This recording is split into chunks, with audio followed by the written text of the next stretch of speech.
What's up, y'all? Hope you are having a good Tuesday so far. So tonight I want to chat with you really about what we really need to be focusing on in regards to workouts as we get older, meaning we're not 20 anymore, right? So there's, I feel like, some misconceptions that just happen naturally as women. We tend to just think that we can, like, we're just ingrained that we need to go hard, we need to constantly restrict. So, restriction and going really hard when it comes to workouts. Food, we restrict, workouts, we go really hard.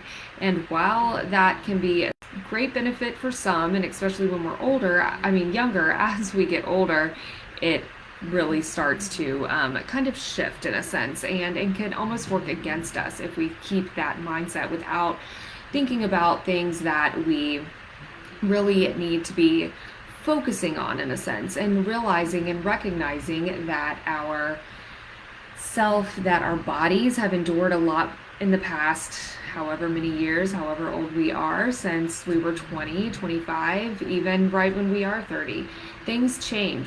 Our bodies go through a lot more as our lives get more stressful, more stress gets thrown at us, different things happen, we go through different times, and that alone just really can cause us to end up where we handle stress in a different way, meaning the workouts that we do that are really intense sometimes start working against us. So if you are someone who tends to love doing all the really intense, high intensity workouts, yet you are not getting results like you used to, or maybe you're injured, or maybe you just don't know where to start, then this is for you. So what I really want to talk about tonight are three main things that we need to focus on as we really, once you hit 30. And this does not mean, this is not an all-inclusive list. This does not mean that you can't do other things too, but these are just three priorities that we really need to have.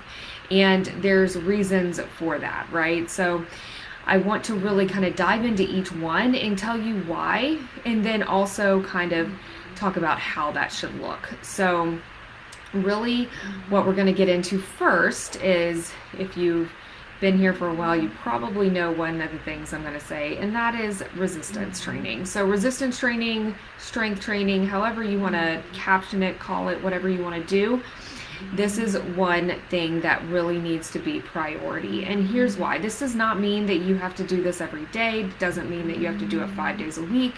It just means that once or twice a week, if you are really working out and wanting to get results that last, that get you lean, and that help build your metabolism up, then this needs to be the priority. And resistance training can look a lot of different ways. Depending on where you are in your fitness journey, it can be something like body weight. It can be something like using resistance bands. It can be cables. It can be dumbbells. It can be barbells, kettlebells. Whatever it is, depending on where you're at, it needs to be providing a novel stimulus to your body. So meaning something that is new, something that is provoking your body and your muscles to work to where they're going to have to rebuild themselves. They'll break down during the workout and rebuild. And the key to this type of training is the principle of progressive overload.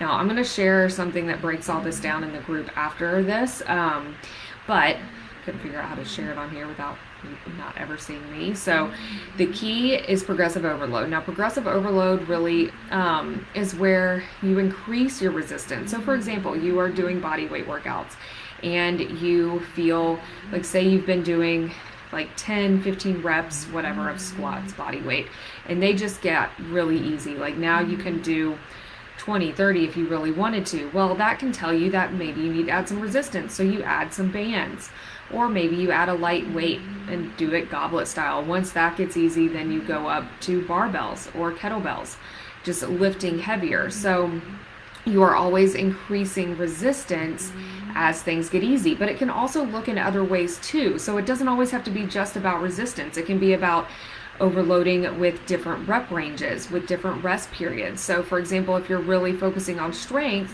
you're going to be going less reps. So talking 2 to 4, maybe 6 reps when you're focusing on strength. That is when you're lifting really heavy for you.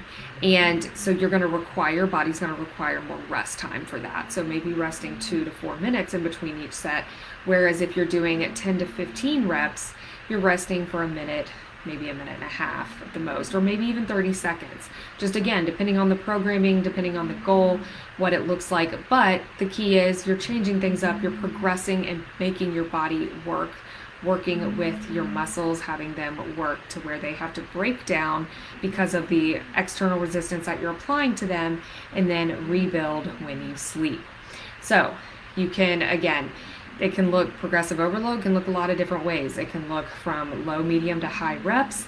It can be transitioning to a new rep range every few weeks. So you stay in one area. I really like to keep clients doing the same workouts for a few weeks and then changing them up, because that way they see that strength. They see that first week that they're doing it, it may be kind of challenging. And then by week 3, week 4, they're really feeling good. They're feeling stronger. They know what their body knows what it's doing. It's getting to that strength adaptation point. And then that's right when we change things up. We go to that next rep range, that next type of training where we're focusing on something a little different to progress, because your body is smart. It adapts. Just like when it adapts to your metabolism, your muscles adapt too. So we do that by changing rest times, rep ranges, like I just mentioned, increasing resistance. So if you are doing something, say you've been doing 3 by 12, 3 sets of 12 reps with your workouts for a long period of time, and you've been at the same resistance level, and yeah, you kind of feel it when you're doing it, but it's not as challenging as it used to be. Well, if you've been doing it for a long period of time, your body is not getting the benefit that it did those first couple weeks. So you need to change it up. So maybe go heavier, or go to less reps, go heavier with less reps, add a little more rest time. The thing that's awesome is when I get clients who have been doing supersets, HIIT workouts, whatever, and have never trained in low rep ranges before. And yes, it's hard mentally to go there sometimes, but when they do and they see how strong they are, they see their body starting to change when they feel like they're doing less. That's the awesome thing. And it helps you realize that, it's not all about going so hard all the time. When you kind of take that extra stress off, things happen, right? So you want to probably change things up, like I said, every few weeks. And the reason why this is so beneficial, or strength or resistance training is so beneficial, is because not only are you going to get stronger, which means you're less likely to get injured, you're naturally going to speed up your metabolism. It's the number one way to do it. And you're naturally going to get leaner. And on top of that, your hormones can be helped as well, get more stable, because muscle is a pro-hormone type of thing. It's anabolic. So it's a great thing. Now, the second thing that we need to do is walk. Now, does this mean that you can't do other forms of cardio? Absolutely not. But what this means is that walking just keeps our body moving, and it helps increase the second biggest contributing factor to our metabolism, and that's NEAT, so non-exercise activity thermogenesis.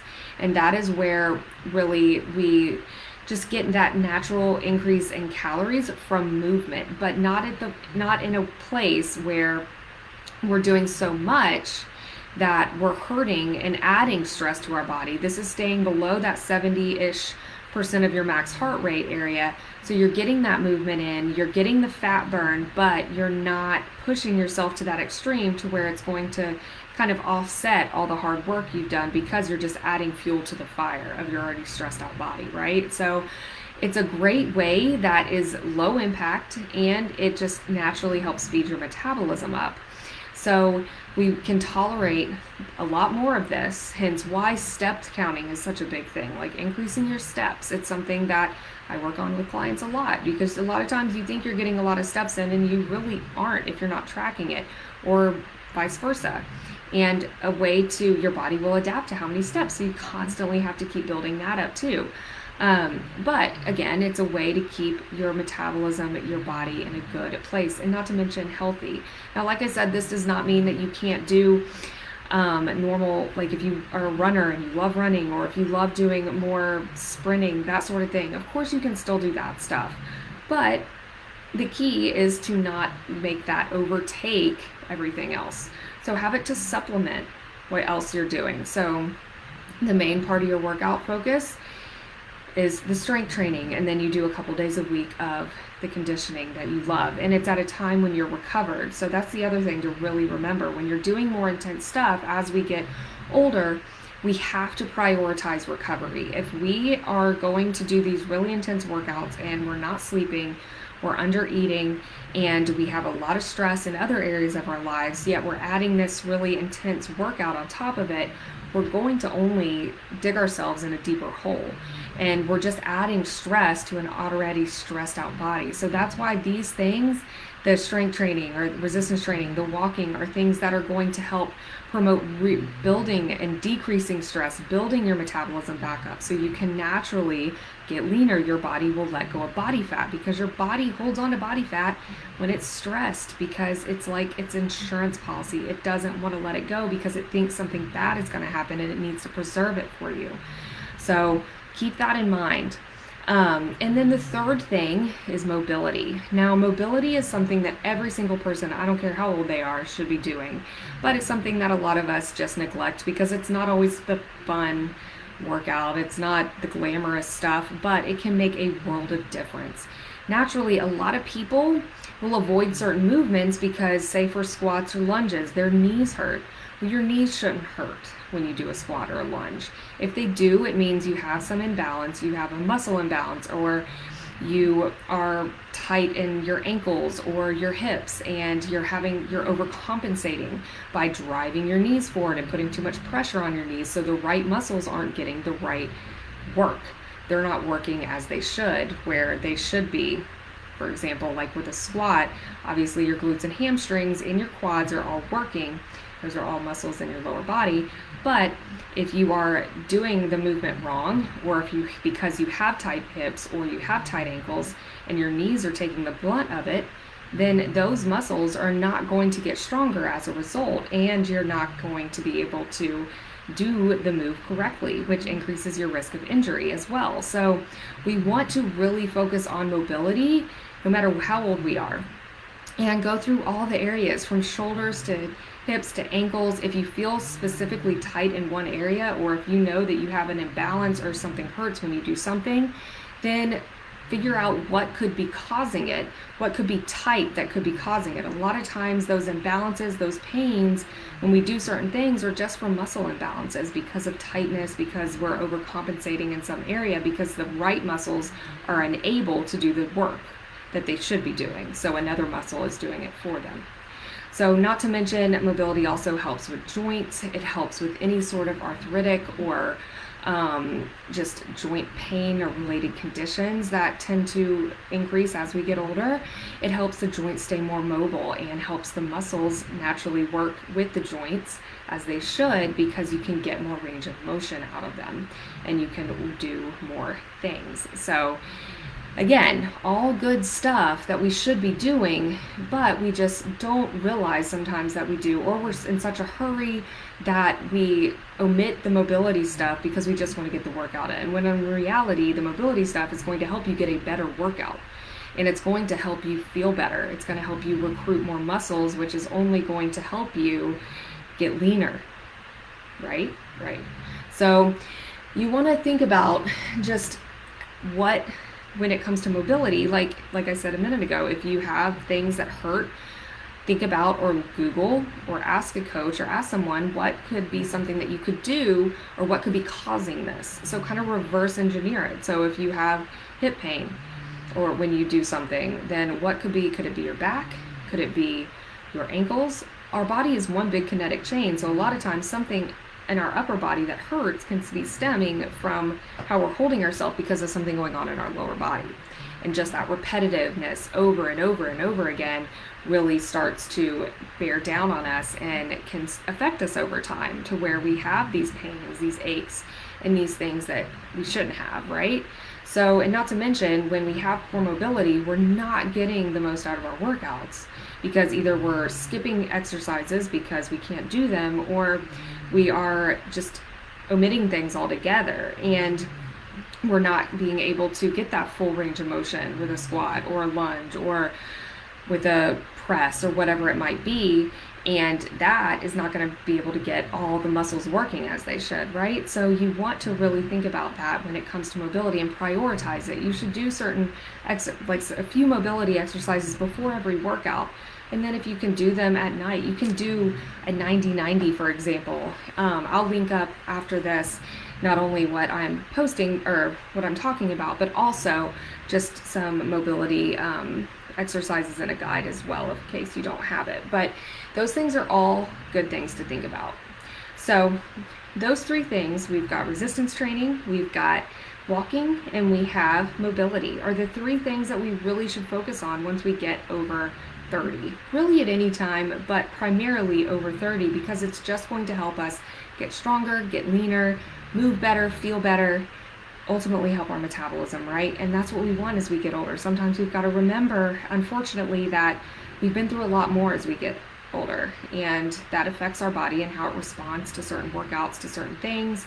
So we've got to do things to prioritize our health and our body in a way that is going to pay off for us down the road versus just set us back, regardless of what society says, regardless of what your best friend is doing. Everyone's different. Our body all handles stress different. But if we can get our body back to that good place with our metabolism and how it's responding and our hormones and stress and everything, we will start to get the results that we really want. So keep that in mind. Now, I do not understand why my nose gets red. That's just weird. Anyways, hope you guys have a great night. Comment below this if you have any questions or what you found most beneficial. I will share, like I said, the document with all of this info in it, and then on top of that, just some guides as well. So hope you have a great rest of your week. If you need anything, we're here for you, and I will talk to you soon.